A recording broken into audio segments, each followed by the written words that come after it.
Olá pessoal, sejam bem-vindos de volta ao nosso curso. Na aula de hoje a gente vai cobrir basicamente dois assuntos, certo?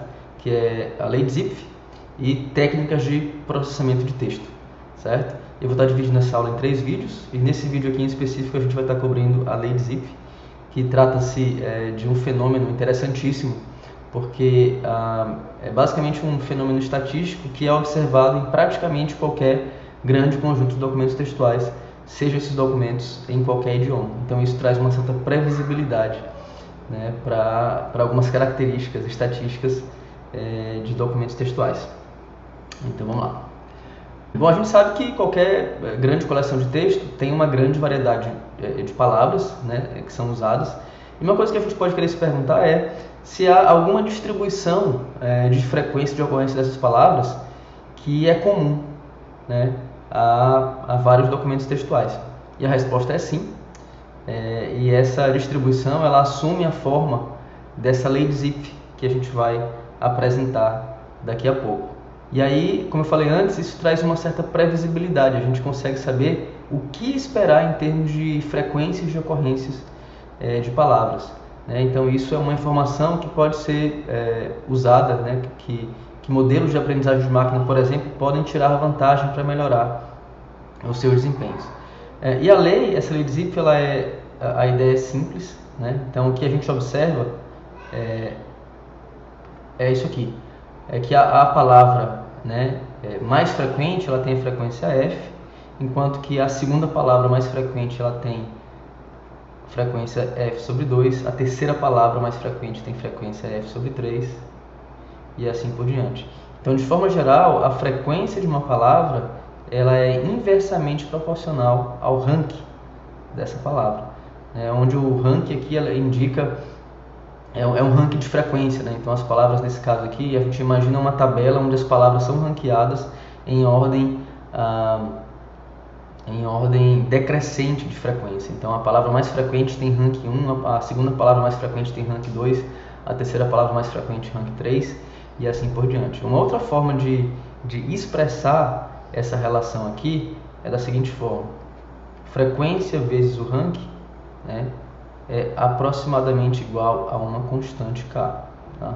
Nesse caso aqui a constante é 1, mas nem sempre é o caso, né? Isso depende de coleção para coleção. Ok? Então essa aqui é basicamente a lei de Zipf. Tá, pessoal? Ou seja, frequência é inversamente ao rank, ou então frequência vezes o rank é aproximadamente igual a uma constante. Certo? Bom, uma característica dessa lei, né, e às vezes isso também é conhecido como fenômeno da cauda longa, vocês já devem ter ouvido esse termo talvez para outros domínios, é que poucas palavras elas ocorrem com muita frequência e muitas palavras ocorrem raramente. Só para a gente ter uma ideia, as duas palavras mais comuns na língua inglesa são the e of, e essas duas palavras correspondem a 10% de todas as ocorrências de palavras em documentos textuais, certo? Então a lei de Zipf, como eu já falei antes, né, ela basicamente ela expressa uma relação entre o rank e a frequência, né? Então o rank R de uma palavra vezes a sua frequência é aproximadamente igual a uma constante, né? Essa fórmula aqui que eu mostrei antes. E muitas vezes a gente, em vez de usar a frequência absoluta da palavra aqui na lei de Zipf, a gente usa a probabilidade, ou seja, a frequência relativa de ocorrência dessa palavra, que basicamente é dividir a frequência da palavra por todas as ocorrências de todas as palavras naquela coleção, ok? E aí, claro que essa constante ela muda, né, ou pode mudar de coleção para coleção ou de idioma para idioma. No inglês, normalmente é observado aqui para esse C um valor de 0,1, né? É o valor que é normalmente observado, certo? Bom, aqui tem a figura, o plot da lei de Zipf, onde o eixo X aqui é o rank da palavra, né?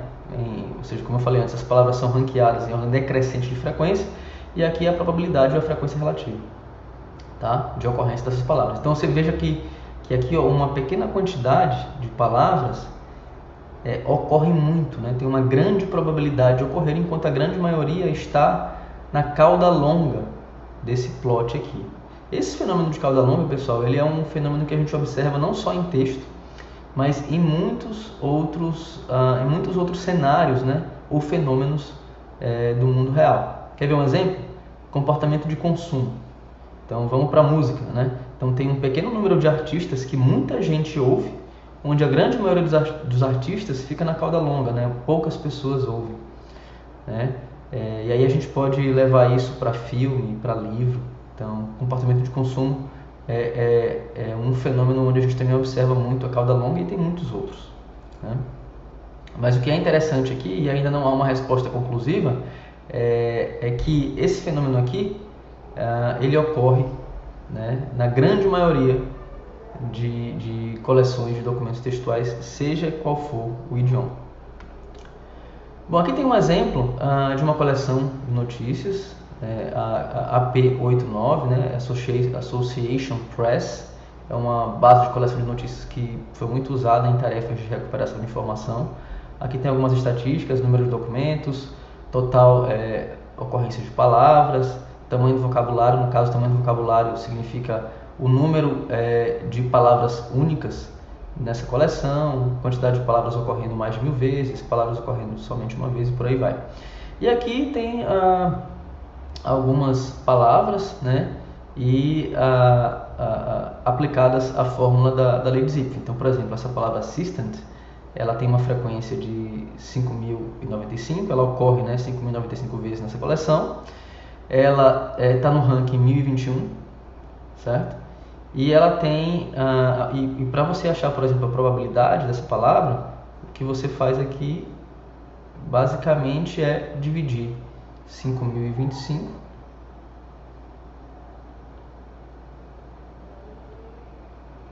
certo? Pelo número total de ocorrências de palavras, certo? Que é 39 milhões de palavras, mais ou menos, certo? Aqui a gente tem a probabilidade vezes 100, né? Ou seja, aqui a gente tem um percentual. E aqui a gente tem a relação entre o ranking e a frequência, nesse caso a frequência relativa, né? Isso aqui é o que se aproxima de uma constante, né? Por isso que a gente está usando o termo aproxima, porque a gente nem sempre tem o mesmo valor, tem uma pequena variabilidade aqui nesses valores, né? Mas eles sempre giram em torno de algum valor, ok? Aqui a gente tem uma tabela com as 50 palavras mais frequentes dessa coleção, certo? E aí você vê as mesmas coisas, né? Aqui tem o ranking, aqui a frequência, aqui o percentual e aqui a relação entre o ranking e a frequência, tá? Aí você vê que aqui no início, nas palavras mais frequentes, você vê uma variabilidade maior nesse valor aqui, mas a partir de certo momento, esse valor ele se concentra ao redor esses valores se concentram ao redor de um certo valor. Por exemplo, ó, aqui 0.09, 0.089, 0.091, 0.093. Então você percebe que a partir de certo momento esses valores se concentram ao redor de 0.09, né? Então, ó, tá? Certo? Então essa é a constante, né, ao qual esse valor aqui se aproxima. Se a gente usar uma escala logarítmica, né, a lei de Zipf ela vai tomar forma de uma linha, certo? De uma reta, com essa característica aqui. Nesse plot aqui a gente tem a lei de Zipf e aqui a gente tem aqueles dados lá que eu mostrei para vocês no slide anterior. Então você vê que o fit, né, o ajuste, ele não é perfeito, especialmente nas frequências mais altas e nas frequências mais baixas. Por exemplo, nesse slide aqui, foi justamente o que eu comentei, né? Aqui, ó, nas palavras mais frequentes, a gente nota uma variabilidade maior aqui dos valores, né, que são obtidos pela multiplicação do R com o PR, certo? E a mesma coisa acontece para os ranks mais baixos, né, aquelas palavras menos frequentes. Uma coisa que a gente pode querer fazer é contar o número de palavras que tem uma certa frequência. Por exemplo, digamos que eu queira saber quantas palavras tem a frequência 5.099, certo? E aí lembrando que a gente pode ter várias palavras com a mesma frequência. O que a gente faz normalmente é o seguinte: a gente, nesse caso aqui, a gente vai procurar qual é a última palavra no grupo de palavras que tem frequência 5.099 e ver o rank dessa palavra. Nesse caso aqui é o rank 1006, certo? Aí a gente vai subtrair esse rank da última palavra, né? Ou seja, a gente vai subtrair esse valor aqui do rank da última palavra no grupo de palavras que tem uma frequência que é igual a esse valor aqui mais 1. No caso, 5.100. E o rank da última palavra nesse grupo aqui é esse aqui. Então a gente faz 1.006 menos 1.002, certo? Então o que a gente fez aí basicamente foi, vamos assumir que Rn, por exemplo, é o rank, né, da última palavra no grupo de palavras que tem frequência n, né? No nosso caso aqui, n é igual a 5.099, e o que a gente fez, a gente subtraiu esse rank do rank, né, da última palavra que tem frequência igual a n mais 1, certo? E agora, se você quisesse, por exemplo, saber a proporção de palavras que tem essa frequência aqui, bastaria você dividir, né, isso aqui, esse 4, pelo número total de palavras, certo? Então a gente pode usar essa ideia agora para chegar numa fórmula, para derivar uma fórmula que vai justamente calcular a proporção de palavras com uma dada frequência, certo? Bom, pela lei de Zipf a gente sabe que o rank, né, nesse caso aqui o rank de uma palavra que tem frequência n, né, é igual a k, que é a constante, dividido pela frequência, que nesse caso é n, certo? Para achar o número de palavras com a frequência n, a gente já sabe, é basicamente Rn menos Rn de mais 1, como eu mostrei no slide passado, né? E aqui a gente basicamente pode substituir Rn e Rn mais 1 pelas fórmulas correspondentes segundo a lei de Zipf, né? E fazendo essa subtração aqui, a gente vai chegar nesse valor aqui, ou seja, k dividido por n vezes n mais 1. E aí, para chegar nessa proporção, que é o que a gente está procurando agora, a gente precisa basicamente dividir agora isso aqui pelo número total de palavras, né? O número total de palavras, pessoal, é basicamente corresponde ao último rank, né, na nossa tabela de rank e frequência das palavras. Então imagina que a gente tivesse aqui essa tabela completa para todas as palavras da minha coleção, né? A quantidade de palavras, ou seja, o tamanho do meu vocabulário, vai corresponder exatamente ao rank da última palavra. E aí, que rank seria esse? A gente pode achar esse rank justamente usando a fórmula da lei de Zipf, né? A gente sabe que a última palavra no rank vai ser uma palavra que tem frequência 1. Então a gente quer achar o rank, né, da última palavra no grupo de palavras que tem frequência 1. Isso aqui vai ser igual, então, a k sobre 1, né? Então esse ranking aqui da última palavra é igual a k, certo? Pronto. Então agora a gente faz o seguinte, ó, a gente divide essa fórmula aqui por k, e ao dividir isso aqui por k, a gente vai chegar nessa fórmula fechada. Então essa fórmula aqui, ela é a proporção, né, de palavras que tem a frequência n. E o legal dessa fórmula é que a gente pode usar ela independente de coleção, né? Ela vai prover uma boa estimativa da proporção de palavras com uma dada frequência. Então aqui eu tenho um exemplo, certo?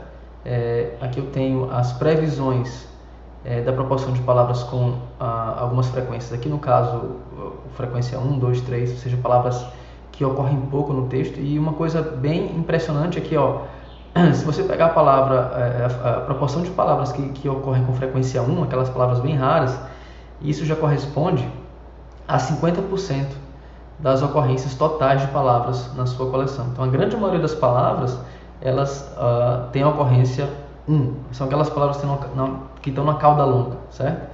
E aqui a gente tem a proporção prevista, segundo a fórmula que a gente derivou, e a gente tem a proporção real, certo? E aí você vê que tem que a estimativa ela é boa, ela não fica muito longe do valor real aqui, ó, na grande maioria dos casos, tá? Então, se você quiser saber qual é a proporção de ocorrência de palavras com uma certa frequência, você pode usar essa fórmula aqui e você vai ter já uma boa estimativa desse número, ok?